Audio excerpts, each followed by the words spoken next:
Hi guys, and welcome back to my channel, or welcome if you're new. My name is Hannah and I have a 9-month-old little baby named Ford, and I love him so much. It's literally crazy. But anyway, if you're new here, make sure that you subscribe before you leave. I post vlogs with my family, I post videos about motherhood, and everything in between. So today I'm going to be doing the mom tag, and this tag was created by my friend here on YouTube. Her name is Melissa, and her channel is the Couch Mom Club. I will leave her channel down below so you can check out her channel, her video of this tag. And I was nominated by one of my other friends, Kassie K, here on YouTube. I will also leave her channel down below so you can check her out. So the first question is introduce yourself, how many kids you have, etc. So I kind of did that already. My name is Hannah, and I am 19 years old, and I am a mother to Ford Shepherd. He's, like I said, he's 9 months old. He's the literal love of my life. And then I'm married to my husband, Brandon. The second one is, what is the top mom product or item that you cannot live without? And for that, I would say either the swing. I have the Fisher-Price swing, and I probably should break him of that, but that's what he slept in when he wasn't sleeping with me as a baby, like a newborn, and he still sleeps in it now. And the other one that I would say would probably be a pacifier or a binky, whatever you call it. I didn't give Ford the pacifier for like the first few days of his life, and we really didn't get any sleep, and I 1000% regret that. So I would definitely say binky. And he breastfed. There was no nipple confusion. Like, there's a lot of controversy surrounding binkies, but I'm telling you, it's a lifesaver. Next one is, what is the top mom product that you regret buying? I regret buying a million swaddle blankets and cutesy blankets and those like sleep sacks. Let me tell you what. For the first, I would say 3 months of his life, he used the swaddle blankets from the hospital. I had like 3 of them that I would like wash and interchange, and he literally was swaddled in those 24/7. He did use a couple of like the fuzzy blankets, he still does, but other than that, like all those swaddles, you don't need them. All those like muslin swaddles, you don't need them. I mean, I guess it's different for every baby, but for me, I regret buying all those damn blankets because he doesn't use and didn't use those damn blankets. Number 4 is, what was the hardest thing about being pregnant for 9 months? For me, I had a specific case of pregnancy, basically. I had low blood pressure my entire pregnancy, and so I basically was bedridden because I could not stand up for more than 10 seconds without literally feeling like I'm about to faint. I couldn't work, I couldn't go to the grocery store, I couldn't like stand up and clean or do dishes or anything like that, or cook. And I still have it a little bit. Every day that I wake up, it's like hit or miss. Like some days are worse than others. But whenever I was pregnant, from the beginning to the very end, I really couldn't do anything because I would literally just pass out. So that was definitely the hardest part. I'm really hoping that that's not a thing that I get like with every single pregnancy, but that was definitely very hard. It made it impossible to do literally anything. So the next one is, in your opinion, were all the things that you heard about childbirth accurate or way off? So I have always had this like intense interest in pregnancy and birth and newborns and all that, and so ever since I was young, I've always like watched birth vlogs and read books about pregnancy and birth and all of that, and so I know a lot more than the average person, even before I got pregnant and had it and gave birth. So pretty much, yes, everything was accurate because I already knew what was gonna go down. I knew, I was just very knowledgeable. So yes, childbirth aspect. Postpartum aspect, however, I had so many complications from the epidural. I guess not necessarily the epidural itself. I mean, I had, like, you know, issues that everybody goes through when they get an epidural, you know, back pain and all that. But specifically from the catheter in your ureter that they put in, I had a lot of problems because of that. And I'm gonna talk about this more in my like postpartum recovery video, but basically I got a really nasty UTI from it, and I knew that that could happen. But what I didn't know could happen was for 5 weeks postpartum, I could not stand up without just instantly peeing myself.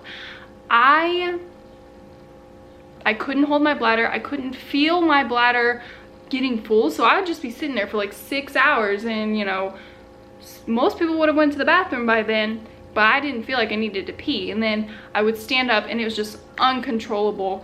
Every single time I stood up, I couldn't hold my pee. I literally would run to the bathroom, and I couldn't make it. I like soaked through that Depends diaper, adult diaper, and it was terrible. So I didn't know that that happened, but it can happen. So childbirth, yes, had a little surprise with the postpartum aspect, however. So the next one is, would you handle childbirth differently if you could redo it? I totally 1000% wish that I could go back and give birth to Ford again, because I loved it so much, and I miss him being itty bitty.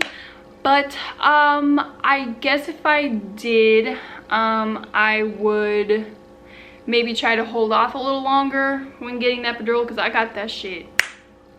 As soon as I started to feel a little cramp, I said, oh, epidural.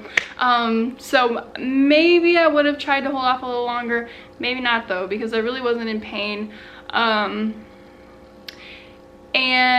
I would make sure that my camera was rolling, because I don't know if you know, if you watch me, you know that literally seconds before Ford came out, my camera turned off, and I didn't get that moment on camera, and we didn't realize it for like 10 minutes or so after he was already out, and so I didn't get those first moments on camera, and it still to this day like really bugs me. So if I could go back and redo it, I would make sure 100% that my camera was still rolling. The next one is, what would be your advice for someone who is going to have a baby? So I made a whole video on this.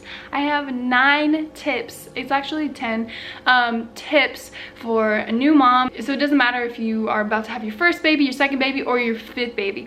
All of those tips will apply to you and be helpful to you. So I will leave that up here. I don't know where it is, but I will leave that video up here, and I'll also leave it linked down below so you can go check that out.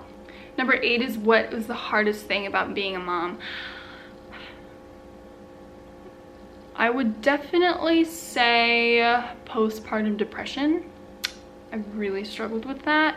Postpartum depression, postpartum rage, like even 9 months postpartum, I'm still struggling with it. Yeah, I would say that's the hardest thing for me. Number 9 is, what's the most rewarding thing about being a mom? So I said whenever I was pregnant that I just wanted to be pregnant forever, because I knew that literally the minute he came out, he would just be growing every second, and I really hate it. I really hate him getting bigger and getting older. He's about to be 1, like, oh, but watching him like smile and learn new things, you know, get a toy that he's been trying to master, it really is the most sweetest thing ever, and I love it so much.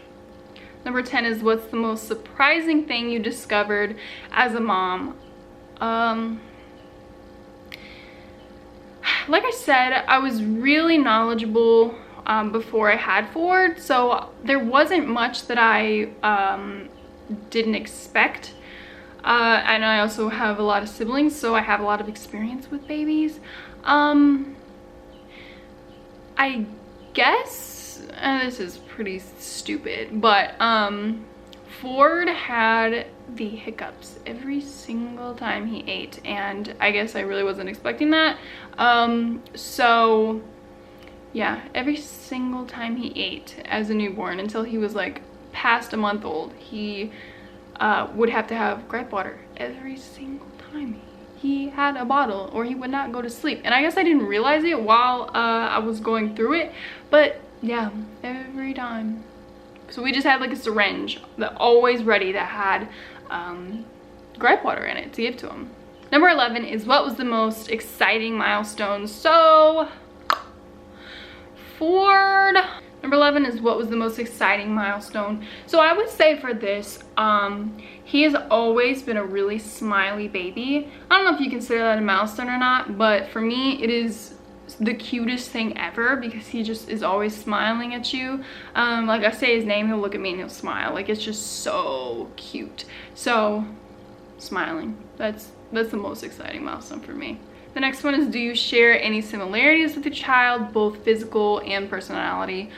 So Ford is a really great mix of me and Brandon. Like, anybody will tell you that. He kind of has my nose,